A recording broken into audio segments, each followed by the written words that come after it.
كانوا قليلا من الليل ما يهجعون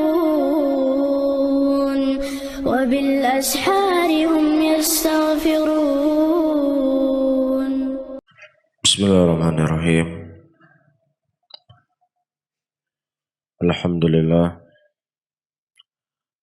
الحمد لله حمدا كثيرا طيبا مباركا فيه مباركا عليه كما يحب ربنا ويرضى. وأصلي وأسلم على نبينا الكريم محمد وعلى آله وأصحابه ومن تبعهم بإحسان إلى يوم الدين. Ayo ikhwah wal akhwat rahimani wa rahimakumullah. Kita lanjutkan kembali di subuh hari ini pembacaan kitab Aqidatis Salafi Ashabil Hadis, dan kita sudah berada di akhir-akhir pembahasan. Disebutkan oleh Al-Imam As-Sabuni rahimahullah dalam bab Alamatu Ahlil Bidah, tanda-tanda Ahlul Bidah. Disebutkan oleh Syekhul Islam rahimahullah, Ahlul Bidah asyar wa adhar lil ummah min ahlil ma'asi.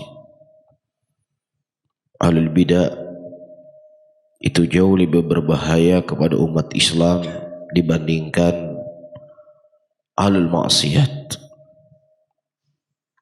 Syekhul Islam membawakan dalil Rasulullah sallallahu alaihi wasallam memerintahkan untuk memerangi Khawarij, dan beliau mengingatkan kita untuk bersabar dari pemimpin yang zalim. Ya, dan ini tentunya pendalilan yang sangat luar biasa dari Syekhul Islam Ibnu Taimiyah rahimahullahu ta'ala. Dan sepanjang sejarah kita akan mendapatkan hamlatul ilm, pembawa-pembawa ilmu dari sahabat Rasulullah sallallahu alaihi wasallam, di antaranya Amirul Mukminin Ali bin Abi Thalib radhiyallahu taala anhu, memerangi orang-orang Khawarij. Ya, sebagaimana disebutkan oleh Al-Imam Syafi'i rahimahullah di dalam kitab sebuah kisah ketika Ali bin Abi Thalib radhiyallahu taala anhu berkhutbah pada waktu itu. Kemudian seorang khariji berkata, la hukma illa lillah, tidak ada hukum kecuali hukum Allah. Kemudian Amirul Mukminin Ali bin Abi Thalib radhiyallahu ta'ala anhu berkata, sesungguhnya ada beberapa hak yang harus kami jaga dari kalian. Kami tidak akan memerangi kalian sampai kalian memerangi kami. Ya, dan kami akan memberikan harta rampasan perang kepada kalian kalau seandainya kalian ikut berperang bersama kami. Dan kami tidak akan melarang kalian untuk sholat di mana saja dari masjid-masjid muslimin. Kemudian Al-Imam Syafi'i menyebutkan ta'liq beliau dari kisah Ali ini. Kata beliau, wa hadza madhhabuna, dan inilah madhabnya kami dalam kalangan Syafi'iyah di dalam menyikapi ahlul bughat, ya orang Khawarij. Dan beliau menambah, dan kami tidak akan melarang siapa saja di antara kalian untuk berniaga di pasar-pasar muslimin. Syahidnya, ayyuhal ikhwah rahimani wa rahimakumullah, ketika mereka memerangi Khawarij, akan diperangi oleh Ali bin Abi Thalib radhiyallahu taala anhu, dan terbukti Ali memerangi mereka. Iya.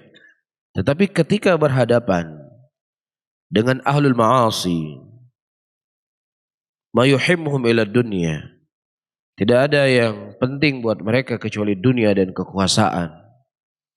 Di zaman Anas bin Malik radhiyallahu taala anhu, ya, ada seorang gubernur yang sangat zalim bernama Hajjaj bin Yusuf. Dia telah membunuh ribuan ulama. Tetapi Anas bin Malik sabar. Datang orang-orang kepada mereka dan menceritakan tentang kezaliman Hajjaj bin Yusuf. Kata Anas bin Malik radhiyallahu taala anhu, la yati zamanun illa ba'du syarrun minhu. Isbiru hakadha sami'tuhu min nabiyyikum Muhammad sallallahu alaihi wasallam. Tidak datang sebuah zaman kecuali zaman setelahnya itu lebih jelek daripada zaman sebelumnya. Bersabarlah kalian. Demikian aku dengar dari Nabi kalian Muhammad sallallahu alaihi wasallam. Ada perbedaan sikap dari sahabat Rasulullah sallallahu alaihi wasallam di dalam menyikapi ahlul bidah wal ahwa dengan menyikapi ahlul bughat. Jadi prinsip agama. Dan tidak ada yang bisa menolak prinsip ini. Ya, kecuali dengan takawulat, dengan ucapan-ucapan yang tidak memiliki sandaran sama sekali dari Al-Quran, dari sunnatin Nabi sallallahu alaihi wasallam. Dan dari apa yang akan kita baca, yang dinukilkan oleh Al-Imam As-Sabuni rahimahullah, bagaimana sikap tegas para ulama ahlus sunnah, qadiman wa hadithan, ya, kepada ahlul bidah wal ahwa. Dan sebelum kita mengenal bagaimana sikap tegasnya para ulama, ada baiknya untuk kita mengenal siapa mereka ahlul bidah. Ya, apa prinsip dari prinsip-prinsip ahlul bidah? Disebutkan oleh Al-Imam As-Sabuni rahimahullah, wa alamatu al-bidah ala ahliha zahiratun badiyatun wa adharu ayatihim wa alamatihim shiddatu mu'adatihim lihamlati akhbarin Nabi sallallahu alaihi wasallam wa ihtiqaruhum lahum wa tasmiyatuhum iyyahum hasyawiyah wa jahlah wa zahiriyah wa musyabbihah. Dari alamat ahlul bidah itu nampak jelas dan gamblang. Dan di antara tanda-tanda yang paling nampak dari ahlul bidah wal ahwa adalah kerasnya permusuhan mereka kepada orang-orang yang mengemban, membawa dakwah risalah Nabi Muhammad sallallahu alaihi wasallam. Ya, kalau dulu Rasulullah ketika beliau berdakwah, ya, musuh beliau adalah musyrikin, musuh beliau adalah kuffar, musuh beliau adalah munafiqin. Namun setelahnya dari kalangan khulafa ar-rasyidin dan a'immah, dari kalangan tabi'in dan tabi'ut tabi'in, dan juga dari imam-imam mazhab yang lainnya, musuh mereka adalah selain orang kafir adalah ahlul bidah. Dan yang berbicara inilah Imam Sabuni yang hidup pada tahun 300 Hijriah. Kitab yang sedang kita baca ini bukan kitab yang baru ditulis kemarin sore atau baru ditulis sebulan yang lalu. Ini kitab sudah ditulis oleh Imam Sabuni 1100 tahun yang lalu. Yang beliau memberi judul kitabnya Aqidatis Salafi Ashabil Hadith. Ya, di antara tanda-tanda ahlul bidah, ya, kerasnya permusuhan mereka kepada pembawa khabar-khabar dari Nabi sallallahu alaihi wasallam. Wahtiqaru lahum, wahtiqaruhum lahum, dan bentuk pelecehan, perendahan kepada orang-orang yang mengemban dakwahnya Rasul sallallahu alaihi wasallam. Wa tasmiyatuhum iyyahum hasyawiyah, dan mereka memberikan laqab-laqab kepada pengemban dakwah Rasulullah sallallahu alaihi wasallam dengan laqab-laqab yang jelek. Terkadang dilaqabi dengan hasyawiyah. Hasyawiyah ini sesuatu yang enggak bermanfaat. Ya, hawash. Jadi kalau ada kitab, ada syarahnya, di sampingnya itu ada sesuatu yang kadang penambahan-penambahan yang enggak penting. Ini namanya apa? Hasyawiyah, sesuatu yang enggak bermanfaat. Terkadang dilaqabi dengan wajahalah. Dilaqabi dengan orang jahil. Iya, ini terjadi tahun berapa? Di tahun 300 Hijriah. Orang yang menghafal Quran, orang yang menghafal hadis dianggap orang jahil. Tapi orang-orang yang menceritakan cerita-cerita khurafat, ya dongeng-dongeng, lawak-lawak, temenak-temenak. Inilah yang dikatakan sebagai alim dari ulama. Ini dianggap sebagai orang yang rasikhin fil ilm. Fahakadha. Setiap zaman dan masa. Dan juga ayyuhal ikhwah rahimani wa rahimakumullah, ya terkadang dilaqabi dengan al-zahiriyah. Al-zahiriyah, apa maksudnya? Al-zahiri itu maksudnya hanya memahami ayat Al-Quran dan hadis Rasulullah ya secara tekstual. Ya, nyan awak baca buku. Quran dibaca, Quran terjemahan. Katibnya terjemahan mendang. Ya, seharusnya kan ada yang namanya umum wal khusus. Ada yang namanya mutlak dan muqayyad. Ada yang namanya nasikh dan mansukh. Ada yang namanya ya ini dan ini dipelajari. Jadi seakan-akan ayyuhal ikhwah rahimani wa rahimakumullah, kita enggak mengenal apa itu umum dan khusus. Dipikir kita enggak mengenal apa itu mutlak dan muqayyad. Dikirain kita enggak mengenal bagaimana hukum-hukum qiyas dan syurut-syurut qiyas. Ya, dia pikir kita nggak mengenal bagaimana syurutul ijma. Apa ijma dikatakan sebagai ijma yang mundhabit. Ya, cuman ya seperti yang sudah sering kita sampaikan. Ketika seseorang IQ-nya hanya sebatas plat BL, akan kesulitan. Sulit kita. Ya, platnya masih plat BL. Ya, sudah lihat plat lain kaget. Ya, itu yang dia tahu. 6. Wa musyabbihata. Dan dilaqabi ahlul hadis, kata Imam As-Sabuni, dengan musyabbihah. Menyamakan Allah dengan makhluknya. Al-mujassimah. Iya, ini bukan sesuatu yang baru. Ketika kita membahas tentang sifat-sifat Allah, sebagaimana yang Allah khabarkan dalam Al-Quran, dan sebagaimana yang dikhabarkan oleh Nabi SAW dalam hadisnya, dan kita nukilkan ucapan-ucapan para ulama, dikatakan sebagai musyabbihah, menyerupai Allah dengan makhluknya, menyamakan Allah dengan ini dan ini. Bukan yang sesuatu yang baru. Ribuan tahun yang lalu sudah dituduh ahlul hadis, ahlus sunnah, dengan laqab-laqab yang seperti ini. Iya. I'tiqadan minhum fi akhbari Rasulillah sallallahu alaihi wasallam annaha bima'zilin 'anil ilmi wa anna al-ilma ma yulqiyu syaitan ilaihim min nata'ij 'uqulihim al-fasidah wa sawis sudurihim al-mudhlimah wa hawajis qulubihim al-khaliyah 'anil khair al-'atilah wa hujjajihim bal shubahihim dahidah al-batilah.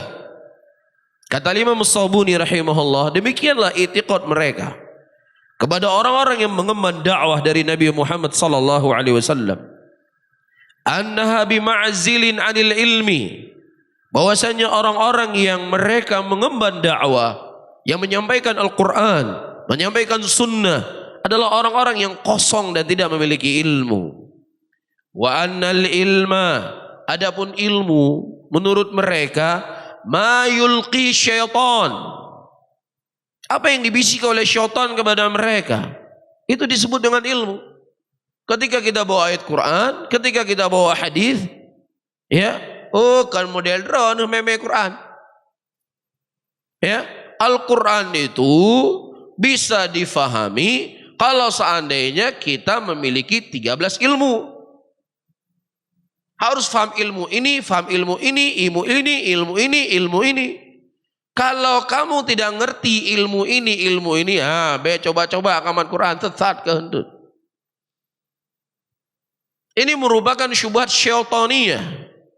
Ini syubhat syaitan yang ingin menjauhi manusia dari Al-Quran. yang menjauhi manusia dari sunnatin Nabi sallallahu alaihi wasallam. Dan ketika perkara ini ditanamkan di tengah-tengah muslimin, takut muslimin megang Al-Quran. Sehingga di pikiran sebagian muslimin, hati-hati dengan pengajian, yang pengajian tersebut mengucapkan qala Allah, qala Rasul sallallahu alaihi wasallam. Hati-hati. Kan ajaib ini enggak? Hah? Jadi pengajian yang perlu dikhawatirkan, pengajian yang disebut qala Allah wa qala Rasul. Iya, tapi pengajian yang cerita sesuatu yang enggak berdasar, nah ini baru pengajian. Sesuatu disebutkan oleh Al-Imam As-Sabuni rahimahullah min nataij uqulihim al-fasidah. Sesuatu yang mereka munculkan dari akal-akal mereka yang rusak. Wasawis sudurihim al-mudhlimah, dan was-was dari hati-hati mereka yang gelap. Hawajis qulubihim al-khaliyah anil khair al-atilah, dan hati-hati mereka yang kosong dari kebaikan. Tidak ada hujjah, tidak ada pegangan yang bisa dijadikan sebagai rujukan. Sehingga orang-orang yang seperti ini, ayyuhal ikhwah rahimani wa rahimakumullah, seperti yang disebutkan oleh Al-Imam Syafi'i rahimahullah, kalau seandainya saya berdebat dengan orang yang pintar, saya bisa menang. Tapi kalau seandainya saya berdebat dengan orang yang bodoh, saya akan kalah. Ketika kita berdebat dengan orang yang pintar, yang mengerti agama, yang mengerti usulnya, mudah kita berdebat. Oh, ini ayatnya begini, hadisnya seperti ini. Ini ayat kamu umum, dikhususkan dengan ini. Ini ayatnya masih mutlak, diqayyidkan dengan ini. Oh ya, paham dia. Tapi kalau kita berbicara yang nggak ngerti agama, cuman sekedar dikenal sebagai ulama, dikenal sebagai tokoh, tapi nggak ngerti ilmu agama. Kita bicara A, lari ke Z. Kalau lari ke B masih mendingan. Larinya kemana? Ke Z lari.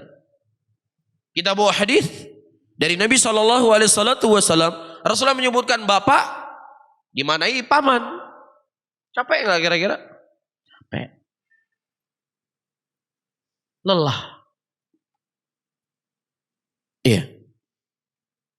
Kemudian, ayyuhal ikhwah, hujahnya mereka.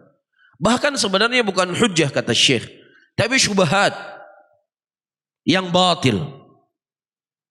Ya, ulaika alladzina la'anahumullah fa asammahum wa ama absarahum. Mereka adalah orang-orang yang dilaknat oleh Allah Subhanahu wa taala, yang tuli telinga-telinga mereka dan buta pandangan-pandangan mereka. Wa man yuhinillah fama lahu min mukrim, innallaha yaf'alu ma yasha. Barang siapa yang seseorang merendahkan Allah, maka tidak ada kemuliaan baginya. Sesungguhnya Allah Subhanahu wa taala melakukan apa yang Allah kehendaki. Kemudian Al-Imam As-Sabuni rahimahullah berkata, sami'tul hakim Aba Abdillah al-Hafidh yaqul, sami'tu Aba Ali al-Husain ibnu Ali al-Hafidh yaqul, sami'tu Ja'far ibnu Ahmad ibnu Sinan al-Wasiti yaqul, sami'tu Ahmad ibnu Sinan al-Qattan yaqul, laisa fid dunya mubtadi'un illa wa yubghidu ahli al-hadith, fa idza btada ar-rajul nuzi'at halawatil hadith min qalbihi. Kata beliau rahimahullah, tidak ada di dunia ini dari kalangan ahlul bidah kecuali mereka membenci orang-orang yang menyampaikan hadis-hadis dari Nabi sallallahu alaihi wasallam. Syekhnya Syekhuna Syekh Muqbil rahimahullah, ayyuhal ikhwah rahimani wa rahimakumullah, beliau di masa hidupnya ada pelajaran badal zuhur, badal asar, badal maghrib. Semua kitab yang diajarkan oleh Syekh Muqbil rahimahullah adalah kitab al-hadis, dari Sahih Bukhari, Sahih Muslim. Ya, kitab-kitab hadis yang beliau baca. Membaca syarah Sahih Muslim, membaca syarah Al-Imam Ibnu Hajar rahimahullah. Ya, sampai-sampai Syekh Muqbil rahimahullah berkata, ayyuhal ikhwah rahimani wa rahimakumullah, ketika kita membaca hadis-hadis dari Nabi sallallahu alaihi wasallam, qala haddatsana fulan, haddatsana fulan, haddatsana fulan, qala Nabi sallallahu alaihi wasallam. Dalam hadis ini ada faedah 1, 2, 3 dan 4. Kata Syekh, hilang semua beban hidup saya di kepala saya, hilang semuanya. Hilang beban hidup. Iya. Nah, orang-orang hizbiyin, ahlul bidah, ahlul ahwa, apa yang mereka ucapkan? Kalau seandainya kita punya kekuatan di negeri ini, maka yang paling pertama kita berengus adalah Muqbil bin Hadi dan murid-muridnya. Apa salahnya Syekh Muqbil? Apa salahnya beliau? Gak ada beliau merebut kekuasaan orang. Gak ada beliau ingin menggeser seseorang dari jabatannya. Yang beliau sampaikan adalah hadis Rasulullah. Yang beliau paparkan adalah ucapan para ulama salaf. Yang beliau bawa adalah ayat-ayat Al-Quran. Beginilah ahlul bidah wal ahwa. Kebencian mereka kepada ahlus sunnah sangat luar biasa. Iya, tidak ada satu orang mubtadi pun di muka bumi ini kecuali mereka sangat benci kepada ahlul hadis. Iya, ini disebutkan oleh siapa? Oleh Ahmad ibn Sinan al-Qattan. Imam Hakim saja hidup pada tahun 300 Hijriah. Kemudian sampai kepada Ahmad bin Sinan Qattan itu tiga generasi. Iya, di tahun 200-an Hijriah. Ini kerjanya ahlul bidah wal ahwa. Iya. Kemudian fa idza batada ar-rajul, ketika seorang laki-laki berbuat bid'ah, nuziat halawatal hadis min qalbihi, akan ditarik manisnya hadis Rasulullah sallallahu alaihi wasallam dari hatinya. Sudah pasti. Orang yang berbuat bid'ah, orang yang usulnya bid'ah, usulnya hawa, ya akan ditarik ya manisnya hadis Rasulullah sallallahu alaihi wasallam. Makanya enggak ada semangat untuk menghafal hadis. Ya, enggak ada yang semangat untuk menghafal hadis. Jangan kita berbicara hadis, kitab hadis Riyadhus Shalihin, apalagi Sahih Bukhari, Sahih Muslim. Ya, Arba'in Nawawi cuma 40 hadis.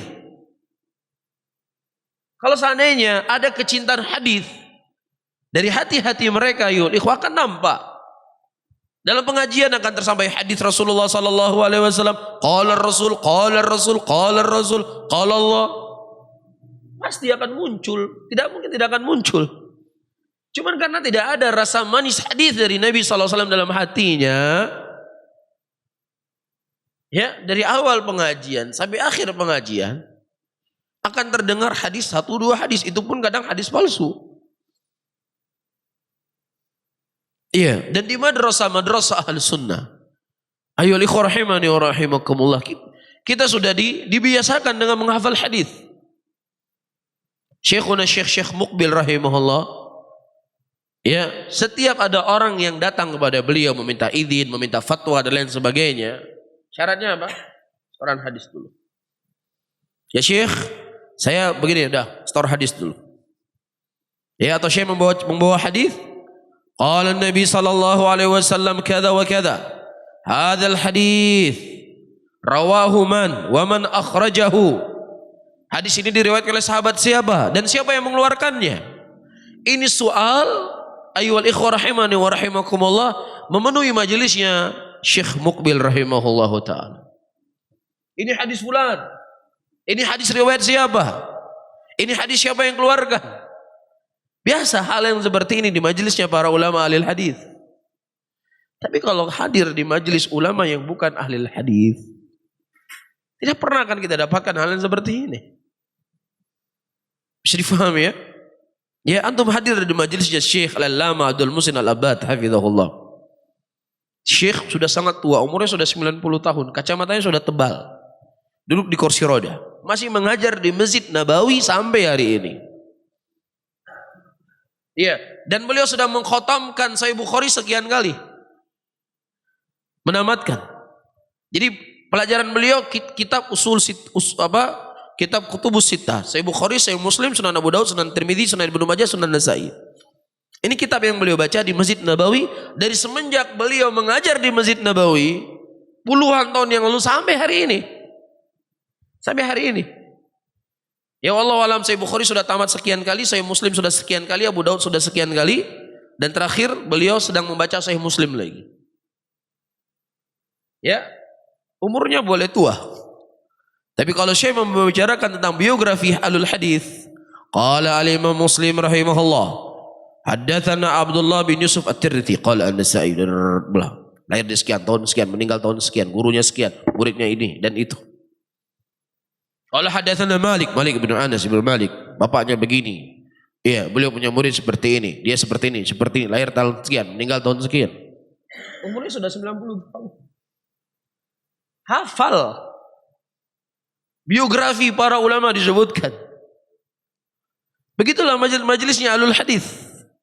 Majelisnya para lelaki. Bukan majelis dongeng-dongeng, di dalamnya enggak ada dongeng-dongeng sama mereka. Cerita-cerita khurafat enggak ada. Begitu juga Syekhuna Syekh Muqbil di majelis beliau. Ya, Al-Imam Amash, Sulaiman bin Mihran Abu Muhammad, man athbatun nas indal Amash. Siapa orang-orang yang mengambil ilmu hadis dari Amash? Siapa? Fulan.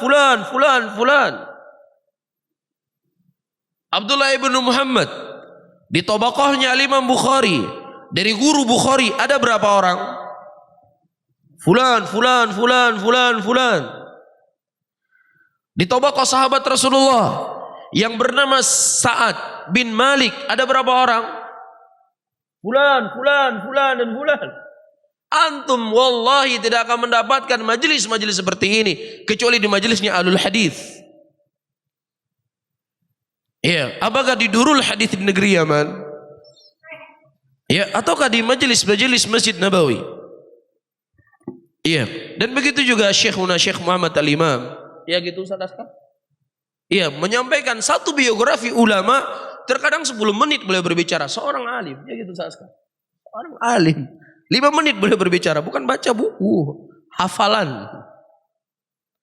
Di mana antum bisa dapat? Di majelis Ahlul Hadis. Iya, kita duduk di majelisnya mereka. Ayo ikhwan, di situ kita sadar kita ini orang bodoh. Baru sadar kita. Nah sekarang kalau pegang mic ini kan kayaknya sudah luar biasa kan. Duduk di majelisnya Ahlul Hadis. Di zaman sekarang kita nggak ada apa-apanya, nggak ngerti apa-apa, kita bodoh.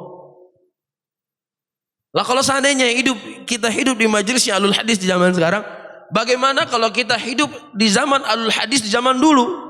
Di zamannya A'mas, di zamannya Syu'bah, di zamannya Sufyan Ats-Tsauri, di zamannya Sufyan ibnu Uyainah, siapa kita? Sampai-sampai Syekhuna Syekh Muqbil rahimahullah berkata, kalau seandainya saya, kata Syekh Muqbil, hidup di zaman Ahlul Hadis, lakunna minal matrukin, kita termasuk dari orang-orang yang enggak diterima hadisnya. Kata Syekh Muqbil rahimahullah. Jelas ya? Nah, kemudian ayyuhal ikhwah rahimani wa rahimahullah.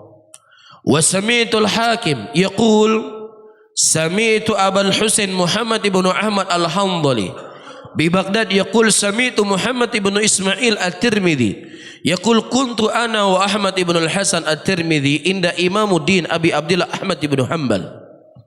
Faqala lahu Ahmad ibn Hasan, ya Aba Abdullah, dzakaru li ibni Abi Qatilah bi Makkah ashab al-hadith. Faqala ashabul hadith qaumun su. Faqala Ahmad ibn Hanbal wa yanqudu thawbahu wa yaqul zindiqun hatta dakhala al-bait. Perhatikan, ayyuhal ikhwah rahimani wa rahimakumullah. Disebutkan dulu, kata Muhammad bin Ismail At-Tirmidzi rahimahullah, dulu aku bersama Ahmad ibn Hasan Tirmidzi juga. Di sisi imamnya agama yaitu Abu Abdullah Ahmad ibn Hanbal. Faqala lahu Ahmad ibn Hasan berkata kepada Imam Ahmad, ya Aba Abdullah, dzakaru, ada kaum yang mereka menyebutkan kepada Abu Qatilah di Mekah ashabul hadis, dia adalah ashabul hadis, itu adalah kaum su. Orang yang membawa hadis Rasulullah adalah orang-orang jelek. Siapa yang menganggap jelek? Apakah orang kafir? Bukan. Ahlul bidah wal ahwa. Faqama Ahmad ibn Hanbal. Kemudian berdiri Imam Ahmad rahimahullah. Wa yanqudhu thawbahu. Ya, kemudian beliau berkata zindiqun. Mereka zindiq. Kemudian beliau masuk ke dalam rumah beliau. Ya, orang yang mengatakan Ahlul Hadis adalah ahlus su adalah zindik, kata Imam Ahmad. Apa pelajaran yang bisa kita petik? Tegasnya para ulama Ahlus Sunnah menyikapi Ahlul Bidah wal Ahwa. Tegasnya ulama Ahlus Sunnah kepada orang-orang yang membenci, orang-orang yang mengemban dakwah Nabi Muhammad sallallahu alaihi wasallam. Dan faedah yang kedua, ayuhal ikhwah, ya, ujian kepada Ahlul Hadis itu telah dirasakan, ya, ribuan tahun yang lalu di zaman Imam Ahmad rahimahullah. Jelas? Dan ini sering kita ulang-ulang, bukan sesuatu yang baru. Bukan baru muncul kemarin malam atau sebulan yang lalu atau setahun yang lalu. Ya. Ini sudah terjadi di zaman Imam Ahmad, bahkan sebelum Imam Ahmad. Kemudian ayyuhal ikhwah rahimani wa rahimakumullah. Qala al-Imam Sabuni rahimahullah, wa sami'tul Hakim Abu Abdullah yaqul sami'tu Aba Nasr Ahmad ibn Sahal al-Faqih bi Bukhara yaqul sami'tu Aba Nasr ibn Salam al-Faqih yaqul laysa syai'un athqala ala ahli al-ilhad wala abghad ilaihim min sima'il hadith wa riwayati bi isnadihi. Tidak ada sesuatu yang paling berat bagi ahlul ilhad, bagi ahlul bidah, bagi ahlul ahwa, dan tidak ada sesuatu yang paling mereka benci dari mendengar hadis-hadis dari Nabi Muhammad sallallahu alaihi wasallam dan periwayatan-periwayatan secara sanadnya. Kenapa mereka benci? Karena ketika mereka mendengar hadis-hadis dari Nabi sallallahu alaihi wasallam akan menjadikan hujjah bagi mereka, akan menjadi, ya, penguat bahwasannya apa yang mereka lakukan tidak punya sandaran. Lah kalau seandainya umat ngerti tentang hadis, faham tentang hadis, ngerti tentang Al-Quran, apa yang mereka pasarkan di tengah-tengah muslimin tidak akan laku. Dia sampaikan A, oh nggak mungkin A, ini hadis Rasulullah seperti ini. Dia sampaikan B, ini hadis Nabi begini. Dia sampaikan C, ah, ini hadis Nabi seperti ini. Faham? Ini yang paling mereka takutkan. Ini yang paling mereka khawatirkan. Makanya ditanamkan di tengah-tengah muslimin, ya, untuk pemulia gure, yang ahli gure, bet yang nayang, ikut mandang. Bukan adab seorang murid. Kalau guru sudah berbicara, tanya-tanya, nggak boleh. Ya, beginilah dididik muslimin. Ya, mereka bisa menipu muslimin yang terkadang tidak mengerti tentang ilmu agama. Tapi mereka tidak bisa membohongi Ahlus Sunnah. Ahlus Sunnah punya pegangan.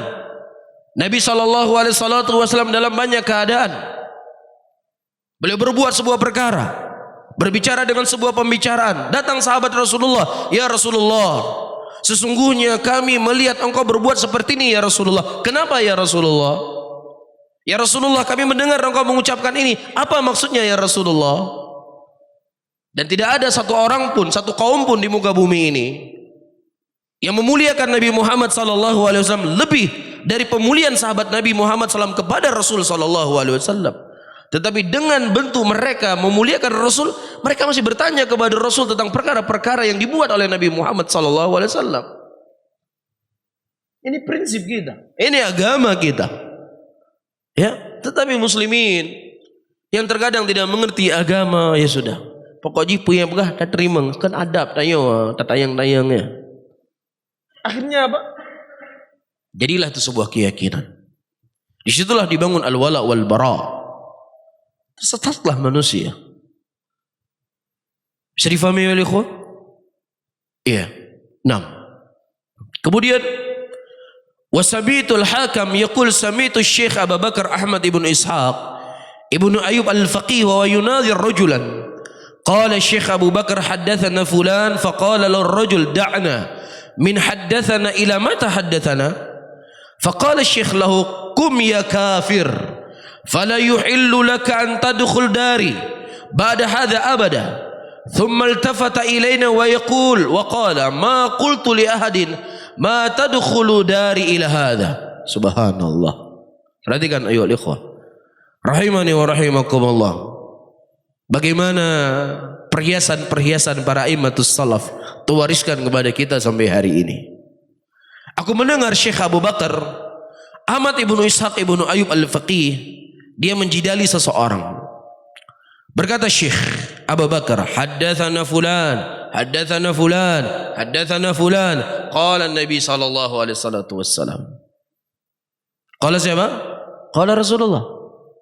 Kemudian kata laki-laki ini, dana min haddatsana ila mata haddatsana. Ya tinggalkan haddatsana. Sampai kapan haddatsana terus? Kita nggak bisa berdebat, nggak bisa berdiskusi kalau ente bawa hadis. Paham di sini? Jadi syekh ini membawa hadis. Qala hadatsana fulan, hadatsana fulan. Udah jangan pakai hadatsana. Sampai kapan hadatsana terus? Subhanallah. Ya, diceritakan oleh guru-guru kami, Syekh Mukbil rahimahullah, itu ditertawakan oleh hizbiyin. Ditertawakan Syekh Mukbil. Kenapa ditertawakan? Si Mukbil itu sibuk, hadatsana fulan, hadatsana alan, qala Rasulullah, qala ul alam, qala Syafi'i, qala Ahmad. Orang sudah buat hal-hal yang bisa memajukan umat, dia masih ada sana terus. Iya, itu terucapkan ayyuhal ikhwah. Begitu juga Syekh bin Baz rahimahullah. Apa dituduh Syekh bin Baz? Syekh bin Baz ini ulama celana dalam perempuan. Sibuk bahas haid terus. Ya, kalau perempuan suci dari haid, apakah boleh suaminya mendatanginya? Apakah selesai berhenti haid ataukah setelah dia suci dari haid, setelah dia mandi? Kalau haidnya misalnya ada 15 hari, udah 1 bulan belum berhenti haid, bagaimana sholatnya? Itu saja dibahas. Sibuk sama urusan celana dalam perempuan. Itu yang mereka tuduhkan kepada masyayikhuna wa ulama'una. Dan tuduhan mereka tidak memberikan mudarat sedikit pun ayyuhal ikhwah. Syekh bin Baz rahimahullah mendirikan sebuah jamiah, dikenal dengan Jamiah Islamiyah Madinah. Beliau yang membangun, beliau bertaksis pertama kali. Ya, dari lulusan Jamiah Islamiyah Madinah, di antaranya adalah gurunya guru kami Syekh Mukbil rahimahullah. Syekh Mukbil beliau lulus 2 fakultas di Jamiah Islamiyah, Fakultas Dakwah dan Fakultas Syariah. Buah dari dakwah Syekh bin Baz rahimahullah. Iya, di negeri Yaman, ya, di Yaman Utara itu banyak orang-orang Syiah. Di Yaman Selatan sebagiannya komunis dan sebagainya ahlu tasawuf. Tapi subhanallah, ba'dallah, kemudian dakwah Syekh Mukbil rahimahullah di mana saja, di masjid-masjid yang di Yaman, kita akan dapatkan murid-muridnya Syekh Mukbil rahimahullah berdakwah. Begitu juga negeri kita. Negeri kita mendapat berkah dari Jamiah Islamiyah Madinah. Orang-orang yang mengemban dakwah, lulusan Jamiah Islamiyah Madinah, kebaikan-kebaikan yang telah mereka lakukan. Mahat-mahat, pesantren-pesantren, penghafal Quran, menghafal hadis Rasulullah. Lah kalau kita sampaikan ini, Abu Lahab aja ngafal Quran, Abu Lahab aja hafal hadis, apa lebihnya? Mas, siapa bilang Abu Lahab hafal Quran? Buku sejarah mana yang ente baca kalau Abu Lahab hafal Quran? Buku sejarah siapa? Hah? Buku sejarah mana yang mengatakan Abu Lahab menghafal Quran? Abu Lahab menghafal hadis, buku sejarah dari mana? Bahkan ketika Abdullah ibnu Mas'ud membaca Al-Quranul Karim, ayyuhal ikhwah rahimani wa rahimakumullah, ya, mereka memukul Abdurrahman bin Mas'ud, Abdullah bin Mas'ud, dipukul sampai berdarah-darah. Kenapa? Kebencian mereka kepada Quran. Lagi mana mereka menghafal Quran? Bisa difahami ya? Nah, kemudian perhatikan baik-baik. Faqala Syekh, kum ya kafir. Bangun kau wahai kafir. Kafirkan. Jadi, kum ya anta ya kafir. Berdiri engkau wahai kafir. Fala yuhillu laka an tadkhula dari. Tidak halal bagi kau masuk ke rumah saya setelah hari ini selama-lamanya. Enggak boleh kau masuk ke rumah saya lagi. Apa yang dia ucapkan? Dia cuma mengatakan, cuma ya dalam tanda petik. Ya, tidak separah dengan apa orang-orang yang menolak hadis Rasulullah hari ini. Ya kalau hadasana terus nggak bisa berdebat kita. Itu maksudnya, paham? Jadi ini Nabi berkata demikian, nggak bisa berdebatnya nggak seru. Ini menunjukkan ahlul bidah zaman dulu masih sangat memuliakan hadis. Jadi kalau sudah sampai hadis sudah mereka diam, nggak bisa ngomong lagi. Tapi kalau sekarang kita bawa hadis, yang bapak ditakwil ke paman, terus demikian. Iya, oh nyaman, nyaman deh. Padahal hadis yang kita bawa. Bisa difahami ya? Kemudian kata beliau, "Tsummal tafata ilaina", kemudian dia menoleh kepada sahabat-sahabatnya yang lainnya. "Ma qultu li ahadin", tidak pernah saya berkata kepada seorang pun, "Jangan engkau masuk ke rumah saya kecuali kepada laki-laki ini saja." Jelas? Baik. Kita baca sedikit lagi. Qala al-Imam Sabuni rahimahullah, sami'tul Ustadz Aba Mansur Muhammad ibnu Abdullah ibnu Hamshad al-Alim az-Zahid yaqul, sami'tu Abul Qasim Ja'far ibnu Ahmad al-Muqri ar-Razi yaqul, quriya ala Abdul Rahman ibnu Abi Hatim ar-Razi wa ana asma'. Sami'tu Abi yaqul anni bihi imam bihi fi bila al-imam fi baladihi. Abahu Aba Hatim Muhammad bin Idris al-Hamdali ar-Razi yaqul, allamati ahlil bidah al-waqiyatu fi ahlil athar. Kata Abu Hatim Muhammad bin Idris al-Hamdali ar-Razi, tanda dan ciri-ciri ahlul bidah adalah mencela ahlil athar, mencela ahlil hadis, mencela orang-orang yang mengemban hadis Nabi sallallahu alaihi wasallam. Ini ciri-ciri ahlul bidah, ciri-ciri ahlul ahwa. Jadi bukan sesuatu yang aneh orang yang membawa hadis dibenci. Kenapa mereka saling membenci? Sangat membenci orang menyampaikan hadis. Di antaranya apa yang saya sebutkan tadi. Hadis Rasulullah kan sebagai hujjah di muka bumi ini kan. Ayat Al-Quran sebagai hujjah di muka bumi ini. Jadi hadis-hadis Rasulullah itu menghujahi mereka. Syekh Albani rahimahullah ayyuhal ikhwah, beliau menulis kitab yang sangat banyak. Silsilah sahihah, silsilah dhaifah. Iya, banyak kitab-kitab hadis yang ditulis oleh Syekh Albani. Iya, sahih adabul mufrad, dhaif adabul mufrad. Syekh rahimahullah ayyuhal ikhwah, ya, ketika beliau membantah, cara membantah beliau mengeluarkan kitab-kitab atau mengeluarkan hadis-hadis yang itu tidak sahih dari Nabi SAW. Makanya di antara ulama-ulama di zaman sekarang ini, di antara yang paling dibenci siapa? Syekh Albani. Iya, padahal kitab-kitab Syekh Albani dalam masalah akidah, dalam masalah rudud tidak sebanyak ulama-ulama yang lainnya. Tidak sebanyak ulama-ulama yang lainnya. Tapi kenapa paling benci mereka kepada Syekh Albani? Karena Syekh Albani membongkar kelemahan amalan-amalan yang dilakukan oleh sebagian orang. Orang berdalilkan dengan hadis ini, nyo amalan kamu, nyo hadis. Datang Syekh Albani, dikumpulkan jalan-jalannya. Ya, dalam hadis ini ada rawi yang lemah. Fulan. Ya, ulama yang melemahkan dari ulama sebelumnya, Daruqutni, Ibnu Abi Hatim, seterusnya dan seterusnya. Ini paling benci mereka. Karena apa? Melemahkan amalan. Dan ini bukan sesuatu yang baru, saya ulangi kembali. Bukan sesuatu yang baru. Ya, saya baca sedikit lagi, kemudian kita akhiri pengajian kita di pagi hari ini. Wa ala qala al-Imam Sabuni rahimahullah, wa alamatu zanadiqa tasmiyatum ahli al-athar hasyawiyah yuriduna bidzalika ibtal al-athar.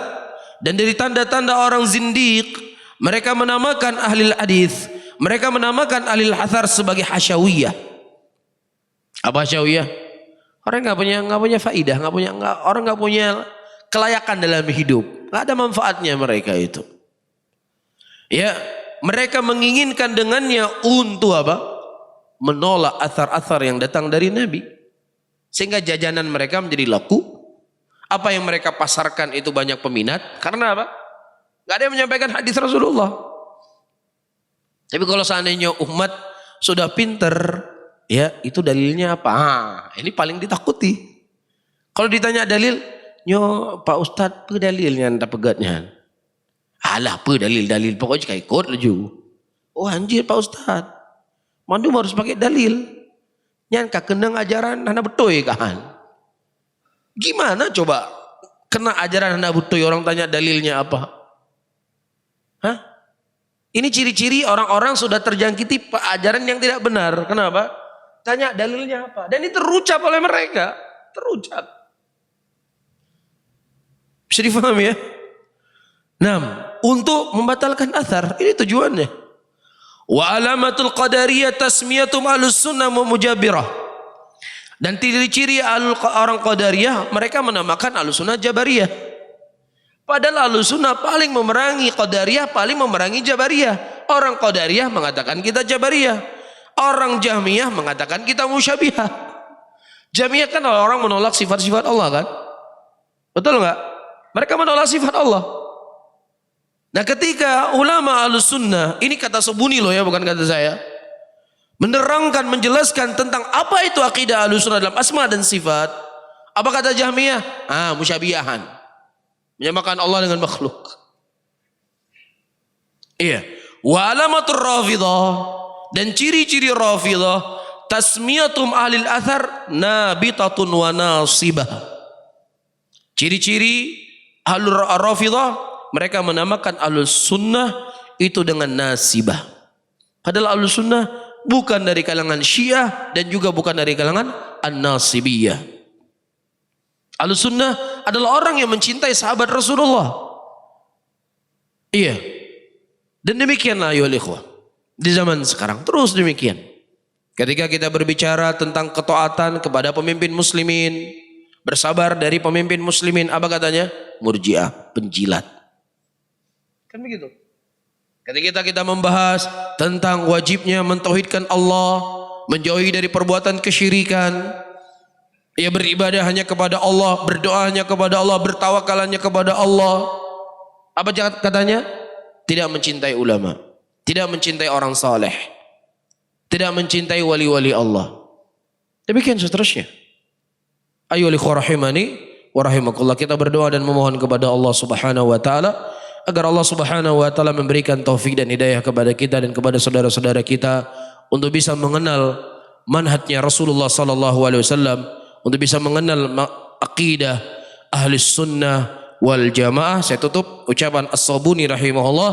Qala al-Imam As-Sabuni rahimahullah, qultu wa qulu dzalika asabiyatun wa la yalhaqu ahli sunnati ila ismun wahidun wa ashabul hadith. Qultu ana ra'aitu ahli bidah fi hadhil asma allati laqabu biha ahli sunnah salaku ma'um maslak musyrikin ma Rasulillah sallallahu alaihi wasallam fa inna muqtasamu al-qaul fihi fasammahu ba'dhum sahira wa ba'dhum kahina wa ba'dhum sya'ira wa ba'dhum majnuna wa ba'dhum maftuna wa ba'dhum muftariya mukhtaliq kadzdzaba wa kana an-nabiy sallallahu alaihi wasallam min tilkal ma'aib ba'idan bari'an wa lam yakun illa Rasulullah mustafa nabiyyan qala Allah azza wa jalla undur kaifa darabu lakal amthal fadhallu fala yastati'una sabila. Subhanallah. Perhatikan ayyuhal ikhwah rahimani wa rahimakumullah, apa yang disebutkan oleh Sabuni rahimahullah, dan itu semua adalah asabiyah, fanatisme. Iya, yang tidak berhak lakop kepada ahlus sunnah kecuali cuma satu nama saja, yaitu ashabul hadith. Dan aku katakan, kata Sabuni, kata siapa? Sabuni. Perhatikan baik-baik ucapan yang sangat indah.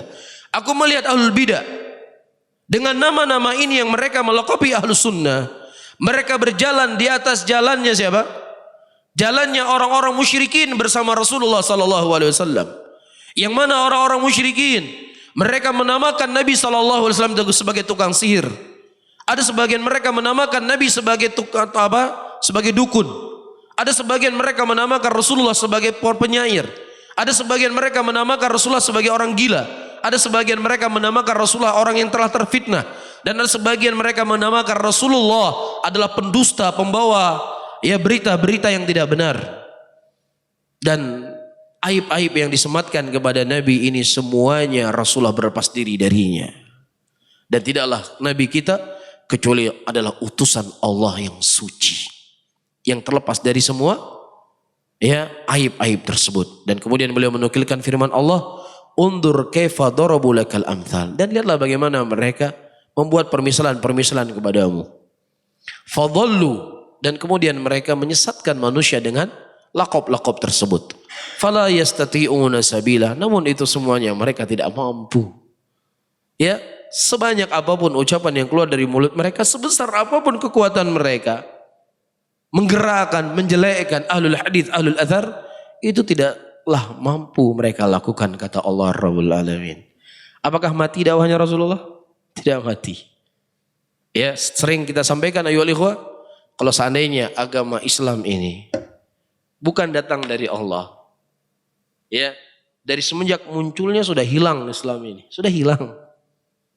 Tapi karena agama inilah agama milik Allah, Allah yang menjaganya, dia akan utuh sampai yaumul qiyamah. Kita berdoa dan memohon kepada Allah agar Allah Subhanahu wa taala kokohkan kita di atas Islam, di atas sunnah, dan semoga Allah wafatkan kita di atas Islam, di atas sunnah Rasulullah sallallahu alaihi wasallam. Saya akhiri, Allahumma shalli ala Muhammadin wa ala alihi wa ashabihi wa man tabi'ahum bi ihsanin ila yaumiddin. Assalamualaikum warahmatullahi wabarakatuh.